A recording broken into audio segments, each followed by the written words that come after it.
Saya meneruskan kembali perjalanan untuk menyusuri jejak Al-Quran. Saat Nabi Muhammad SAW pulang berdakwah dari Taif, Nabi Muhammad berhenti dan istirahat di lembah Nakhla. Perjalanan dakwah Nabi Muhammad SAW dalam menyebarkan agama Islam begitu banyak mendapatkan tantangan dan juga ujian. Bukan hanya di Taif, tapi juga di beberapa tempat lainnya seperti di Mekah. Namun Nabi Muhammad SAW selalu yakin bahwa Allah akan selalu membantunya dalam hal apapun. Di lembah ini, Nabi Muhammad SAW membaca Al-Quran. Saat membaca surat Ar-Rahman ayat ke-20, maka nikmat Tuhan mana lagi yang kau dustakan, menarik perhatian segerombolan jin yang tengah lewat. Ada beberapa sumber yang mengatakan rombongan ini berjumlah 9 jin. Saudaraku, seruan dan juga ajakan yang dilakukan oleh Nabi Muhammad SAW bukan hanya tertuju untuk manusia, tapi juga tertuju untuk jin dan makhluk gaib lainnya agar bisa bertakwa kepada Allah Subhanahu wa Ta'ala. Sebagaimana manusia, jin pun merupakan makhluk Allah. Al-Quran diturunkan untuk seluruh alam dan Nabi Muhammad diutus oleh Allah Subhanahu wa Ta'ala untuk umat manusia dan jin. Bismillahirrahmanirrahim. Wa izdarafna ilaika nafaram minal jinni yastami'unal Qur'an. Saudaraku, surat Al-A'qaf sendiri diturunkan ketika Nabi Muhammad SAW berada di lembah Nakhla. Dan beliau tidak menyadari kehadiran 9 jin yang datang ketika Nabi Muhammad SAW membacakan ayat suci Al-Quran.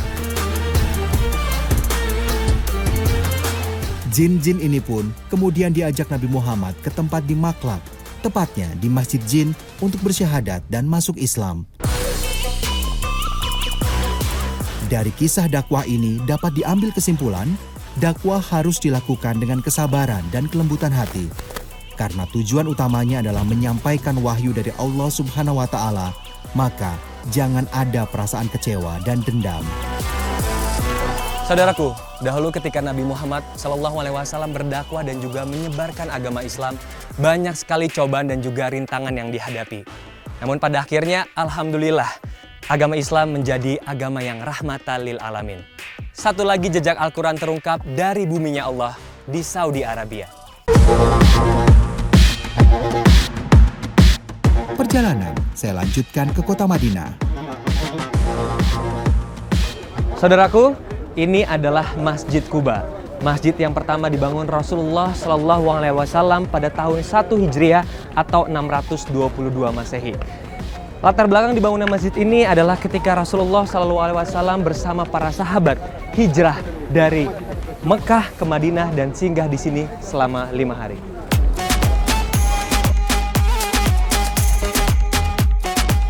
Terdapat beberapa keutamaan dari Masjid Quba ini, sehingga masjid ini menjadi salah satu tujuan utama para jemaah selain Masjid Nabawi. Masjid yang pertama dibangun Rasulullah SAW ini terdapat dalam surat At-Taubah ayat 108, di mana ada keutamaan tersendiri ketika kita sholat di masjid ini. Bahkan dalam hadis riwayat Tirmizi, barang siapa yang sholat 2 rakaat di masjid ini, pahalanya sama dengan pahala berumroh. Masya Allah.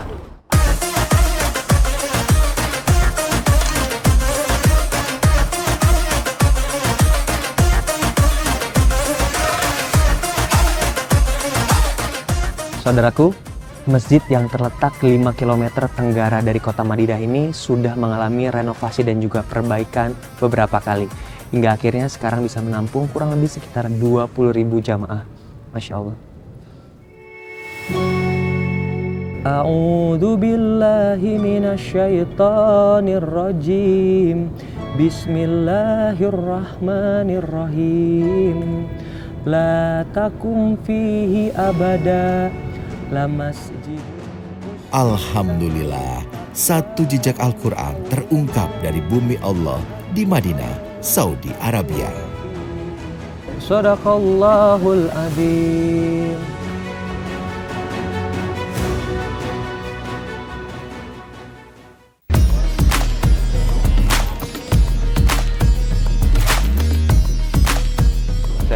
berkata-kata. Saudaraku, Masjid Nabawi merupakan salah satu masjid yang memiliki peranan penting bagi perkembangan umat Islam di seluruh dunia. Masjid ini dibangun oleh Rasulullah Shallallahu Alaihi Wasallam dan dari sinilah beliau berdakwah dan juga mensyiarkan agama Islam ke penjuru negeri. Alhamdulillah, saya diberi rezeki untuk bisa berziarah dan mengucapkan salam ke baginda Nabi Muhammad Shallallahu Alaihi Wasallam.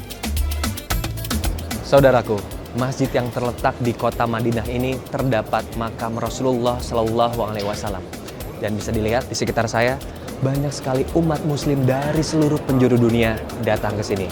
Bahkan dalam salah satu riwayat hadis menyebutkan ketika kita sholat di Masjid Nabawi ini, pahalanya lebih besar 1000 kali lipat dibandingkan dengan sholat di masjid lainnya. Masya Allah.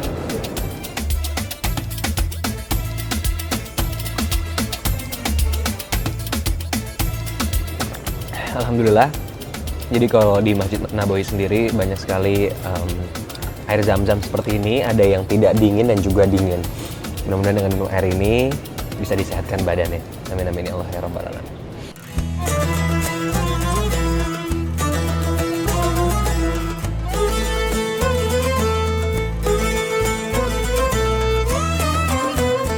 Alhamdulillah, saudaraku, saya bawa ini sedikit untuk perbekalan nanti di jalan.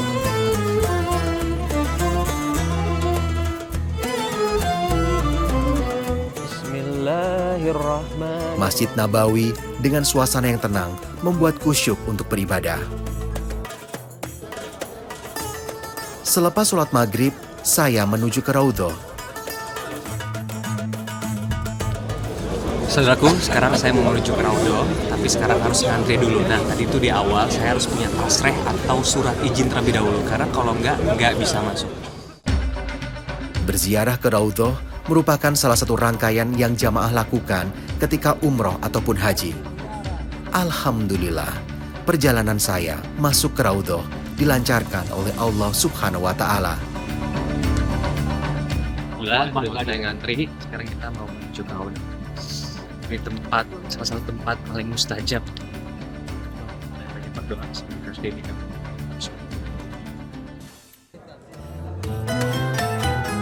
Taman surga ini terletak di dalam Masjid Nabawi.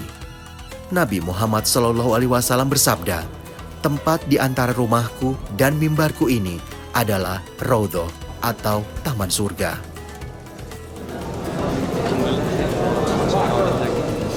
Raudhah sendiri artinya adalah Taman Surga. Di sini adalah salah satu tempat yang sangat mustajab ketika kita berdoa kepada Allah SWT. Di lokasi yang mustajab ini, saya memanjatkan doa kepada Allah Subhanahu wa Ta'ala. Ya, Raudhah merupakan tempat yang mulia dan istimewa. Sebab disinilah sekitar 1400 tahun yang lalu Rasulullah Shallallahu Alaihi Wasallam beribadah, sholat, menerima wahyu, berdakwah, dan juga menjadi tempat sholat para sahabat. Sangat disunahkan memperbanyak ibadah di Raudhah, seperti sholat, baik wajib maupun sunnah, zikir, dan juga itikaf. Saudaraku, alhamdulillah tadi sudah sempat masuk ke dalam, cuman memang dikasih waktunya tuh agak cepat banget ya, sekitar 10-15 menit aja, jadi agak sedikit terburu-buru. Sekarang saya mau lewat jalur yang berbeda, ada di belakang.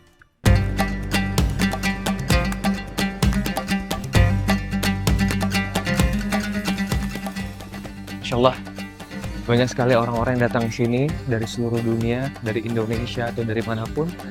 Dan sekarang saya mau ke sana, saya benar-benar rindu untuk ke makam Rasulullah Shallallahu Alaihi Wasallam. Rasa haru menyeruak ketika saya berada di depan makam Nabi Muhammad Shallallahu Alaihi Wasallam.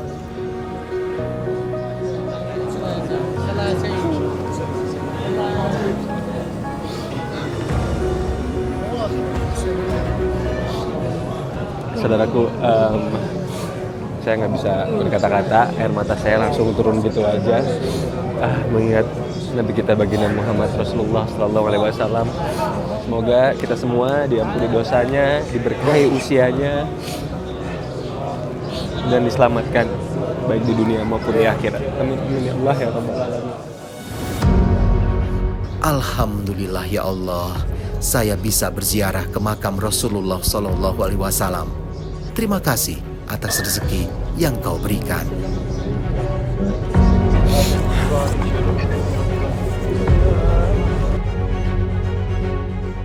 Saudaraku, alhamdulillah tadi saya sudah masuk Raudhah. Tadi di sana banyak sekali orang-orang yang mengantri dan alhamdulillah saya diberikan kemudahan oleh Allah Subhanahu wa taala. Ini merupakan sebuah rezeki untuk saya. Sesuai dengan surat At-Talaq ayat 2 sampai dengan 3, barang siapa yang bertakwa kepada Allah Subhanahu wa taala, niscaya akan diberikan jalan keluar kepadanya. Dan tentunya juga akan dibukakan rezeki dari arah yang tidak disangka-sangka. Masya Allah. Satu lagi, jejak Al-Quran terungkap dari buminya Allah di Masjid Nabawi, Saudi Arabia.